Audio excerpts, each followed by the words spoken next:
இருக்க இடம், உடுக்க உடை, உண்ண உணர்வு. அந்த உணவு, உடை, இடம் இதெல்லாமே அடிப்படை தேவைன்னா அதே மாதிரி அடிப்படை தேவை கல்வி அப்படிங்கிறத நாங்கள் புரிஞ்சுக்கிட்டோம். அந்த கல்வியை கொடுத்துட்டா மற்றது எல்லாமே அவங்களே செஞ்சுப்பாங்க அப்படிங்கிறத அப்பவே உணர்ந்தோம்.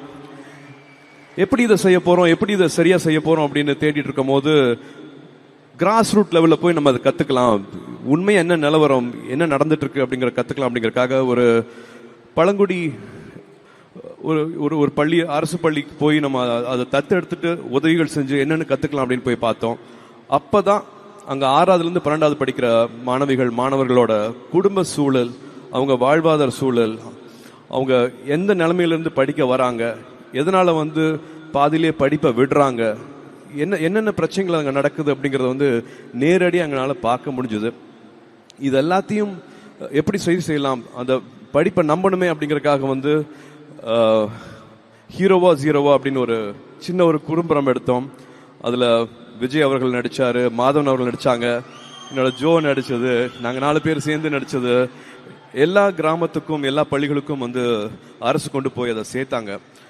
அப்பவும் அங்க தெரிஞ்சுக்கிட்ட விஷயம் படிக்கணும் அப்படிங்கிற ஆர்வம் இருந்தாலும் டீச்சர் இருக்க மாட்டாங்க, சில டைம் பஸ் இருக்காது, வெறும் காலேஜ் அப்ளிகேஷன் வாங்குறதுக்கு கூட காசு இருக்காது, ஆனா படிக்கணும் அப்படிங்கிற ஆசை இருக்கும். பணம் ஒரு பிரச்சனையா இருக்கவே கூடாது, பணம் பிரச்சனை இல்லாம இருந்துன்னா அவங்க படிச்சிருவாங்கல்ல. அந்த மாதிரியான மாணவர்களை மாணவிகளை நம்மளுக்கு அரசு பள்ளி ஆசிரியர்கள் கை காட்டுறாங்க, அவங்க சிபாரிசு பண்றாங்க, அவங்களை எப்படியா படிக்க வச்சிடணும் அப்படின்னு பேசிட்டு இருக்கும் போது எனக்கு இப்போ நல்லா ஞாபகம் இருக்கு. சிங்கம் படம் ஷூட்டிங் நடுவில் எல்லாத்துக்கும் ஃபோன் பண்ணேன்.